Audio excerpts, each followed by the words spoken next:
একজন ভাই কমেন্ট করে লিখছে, দাদা আমার ৩৫ বছর বয়স হয়ে গেল, আমার বিয়ে হচ্ছে না, কিন্তু রিসেন্টলি একজন বিধবা মেয়ের সম্বন্ধ এসেছে, আমি কি করব? বিধবা মেয়েদেরকে বিয়ে করা ভালো না খারাপ? তো বন্ধুরা, এই বিষয় নিয়ে ডিটেলসে জানতে চাইলে আজকের ভিডিওটা তোমরা অবশ্যই শেষ পর্যন্ত দেখো। আর তোমাদের কোনো প্রশ্ন থাকলে কমেন্ট করে দাও, সেখানে আমি তোমাদের 100% অবশ্যই রিপ্লাই দেবো। তো দেখো বন্ধুরা, 99% ক্ষেত্রে বিধবা মেয়েদেরকে বিয়ে করা কিন্তু খুব ভালো ডিসিশন। আমি সেই সব ছেলেদের ক্ষেত্রে ভালো ডিসিশন বলছি যাদের বিয়ে হচ্ছে না, অনেক বয়স হয়ে গেছে তাদের ক্ষেত্রে, ঠিক আছে? দেখো বন্ধুরা, ডিভোর্সি মেয়েদেরকে বিয়ে করার চেয়ে বিধবা মেয়েদেরকে বিয়ে করা অনেক ভালো। যারা বিধবা মেয়েদেরকে বিয়ে করে তারা অনেক সুখে শান্তিতে সংসার করে এবং তারা কিন্তু খুব ভালোভাবে জীবনযাপন করে। এবার এর পেছনে কারণ কি রয়েছে, কিসের জন্য আমি এমন কথা বলছি, ঠিক আছে?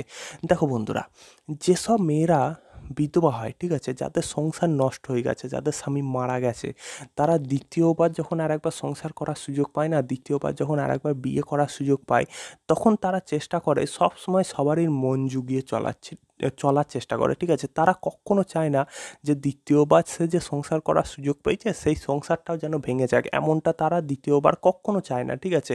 তো তার জন্য কি করে, তারা সবারই মন জুগিয়ে চলার চেষ্টা করে, কখনো শ্বশুরবাড়ি গিয়ে কারোর সাথে ঝগড়া করে না, দ্বিতীয়বার শ্বশুরবাড়ি গিয়ে, ঠিক আছে, কখনো কারোর সাথে ঝগড়া করে না, স্বামীকে খুব ভালোবাসে, স্বামীর প্রত্যেকটা কথা শোনে, ঠিক আছে? এবং দ্বিতীয়বার যে সংসার করার সুযোগ পেয়েছে সেই সংসারটাকে তারা আগলে রাখে, ঠিক আছে? তারা কখনো চায় না যে দ্বিতীয়বার তার সংসারটা নষ্ট হয়ে যাক। আর বিশেষ ক্ষেত্রে তোমার দ্বিতীয়বার যারা সংসার করার সুযোগ পায় না, এই যারা বিধবা মহিলা, তারা তোমার ওই উল্টো পাল্টা ওই পরকীয়া বা এই ধরনের কাজেও তারা জড়ায় না, ঠিক আছে? কারণ তারা জানে যে কোনো রকম যদি ভুল আমি করি, দ্বিতীয়বার সংসার করার যে সুযোগ পেয়েছি সেখানে গিয়ে যদি আমি কোনো রকম ভুল করি, কোনো রকম খারাপ কাজ যদি আমি করি, আমাকে হয় সেই সংসার থেকে বের করে দেওয়া হবে, আর নাহলে প্রত্যেক দিন আমাকে কিন্তু খোঁটা দেওয়া হবে, বিভিন্ন রকম খোঁটা দেওয়া হবে, যে আগের বার তো তুই ভাতারটাকে খেয়েছিস, এবার আবার খাবি, ঠিক আছে? এরকম বিভিন্ন রকম খোঁটা দেওয়া হবে। এবং যে মেয়ের আহ, মনের মধ্যে সামান্যটুকু যদি লজ্জা থাকে, সে যদি সামান্য 1%ও যদি ভালো ঘরের মেয়ে হয়ে থাকে, তার বাবা মায়ের শিক্ষা যদি তার মধ্যে 1%ও থাকে, তাহলে সে কখনো দ্বিতীয়বার যখন সংসার করার সুযোগ পাবে সেখানে গিয়ে কখনো কিন্তু সে খারাপ কাজ করবে না, ঠিক আছে? সে সবসময় নিজেকে ভালোভাবে রাখার চেষ্টা করবে, সবারই মন জুগিয়ে চলার চেষ্টা করবে, ঠিক আছে? স্বামীকে খুব ভালোবাসবে, কখনো স্বামীর সাথে বা কখনো শ্বশুরবাড়ি কারোর সাথে ঝগড়া করবে না, ঠিক আছে? সে খুব ভালোভাবে সংসার করার চেষ্টা করবে, সংসারটাকে গুছিয়ে রাখবে। হ্যাঁ, তো এই কারণেই কিন্তু ডিভোর্সি মেয়েদের চেয়ে বিধবা মেয়েদেরকে বিয়ে করা খুবই ভালো। তবে তবু কিছু জিনিস তোমাদেরকে দেখে নিতে হবে, ঠিক আছে? যেমন আগেরবার যে মরেছে, ঠিক আছে, আগেরবার যে মারা গেছে তার স্বামীটা, সে কীভাবে মরেছে? কারণ অনেক সময় দেখা যায় কি, যেমন আমার এই কিছু চেনা জানা বা পরিচিত আছে, হ্যাঁ, যে স্বামী কিসের জন্য মারা গেছে না, বউ পরকীয়া করতো, ঠিক আছে? তার বউ পরকীয়া করতো, তার বন্ধুর সাথে, মানে স্বামীর বন্ধুর সাথে বউ পরকীয়া করতো, এবং সেই দেখে কি করেছে না, স্বামী আত্মহত্যা করেছে। তো এই ধরনের ঘটনা থাকলে বিয়ে করা যাবে না। হ্যাঁ, তো তোমাকে দেখতে হবে যে তার যে স্বামীটা মারা গেছে সে কী কারণে মারা গেছে, এবং তবুও কিছু জানকারি তোমাকে নিতে হবে যে সে আগের যে সংসারে ছিল সেখানে তার ব্যবহার কীরকম ছিল। হ্যাঁ, সে সব কিছু ঠিকঠাকভাবে চালচলন ঠিকঠাক ছিল কিনা, এই জিনিসগুলো একটু জানতে হবে। আর সেগুলো কোথায় থেকে জানবে না, সে যেখানে আগে বিয়ে করেছিল সেখানে সেই বাড়ি থেকেই তুমি জানতে পারো যে আপনাদের বাড়িতে বিয়ে করেছিল, ওই মেয়েটাকে আমি বিয়ে করবো, তা কীরকম ছিল, হ্যাঁ, তোমাদের বাড়ির বউ আগে কীরকম ছিল। তো সেখান থেকে তুমি সব জেনে যাবে, ঠিক আছে?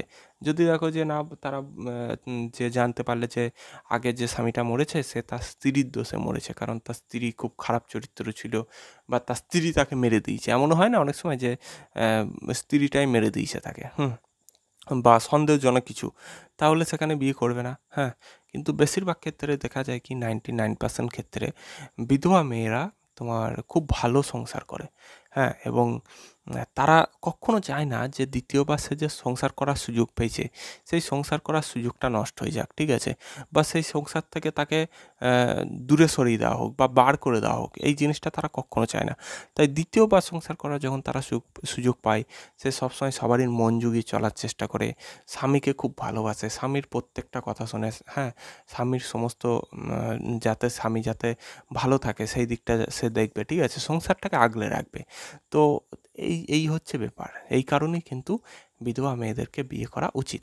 তবে কিছু আরেকটা জিনিস তোমরা দেখে নেবে, যারা জ্যোতিষে বিশ্বাস করো তারা অবশ্যই দুজনের কুষ্টি মিলিয়ে একবার দেখে নেবে। কারণ যেসব মেয়েরা বিধবা হয়ে যায়, হ্যাঁ, তাদের অনেক সময় দেখা যায় কি যে কিছু না কিছু জন্মগত দোষ থাকে, কুণ্ডলী দোষ যেটাকে বলে, হ্যাঁ, গ্রহ নক্ষত্রের কিছু দোষ থাকে, যার কারণে কি হয়, সে যদি বিয়ে করে কোনো পুরুষকে, বা অনেক সময় কোনো পুরুষ আছে যাদের কপালে এমন দোষ থাকে যে সে যখন কোনো মহিলার সাথে বিয়ে করবে তাদের বউ মারা যাবে, হ্যাঁ, আবার কখনো দেখা যায় কি মেয়ের যদি দোষ থাকে তাহলে তার স্বামী মারা যাবে। তো এরকম বিভিন্ন রকম জিনিস দেখা যায়। তো সেই জিনিসটা তোমার উপরও যাতে না খাটে, হ্যাঁ, তার জন্য তোমাকে কী করতে হবে না, একবার কুষ্টি দেখিয়ে নিতে হবে। সঠিক যারা ভালো জ্যোতিষ তাদেরকে একবার দেখিয়ে নিতে হবে যে আমি এই মেয়েটাকে বিয়ে করতে চলেছি, এমন তারিখে এমন সময় এর জন্ম, তো আমাদের কি বিয়ে করা যাবে? তো এই জিনিসটা একটু জেনে নেওয়া ভালো। এটা তাদের ক্ষেত্রে আমি বলছি যারা জ্যোতিষ বিশ্বাস করে, হ্যাঁ। তো বন্ধুরা, আজকের মতন এটুকুই। ভিডিওটা তোমাদের কেমন লাগলো অবশ্যই কমেন্ট করে জানাও। ভালো লেগে থাকলে চ্যানেলটিকে সাবস্ক্রাইব করে বেল আইকনটা অন করে দাও। দেখা হবে পরের ভিডিওতে।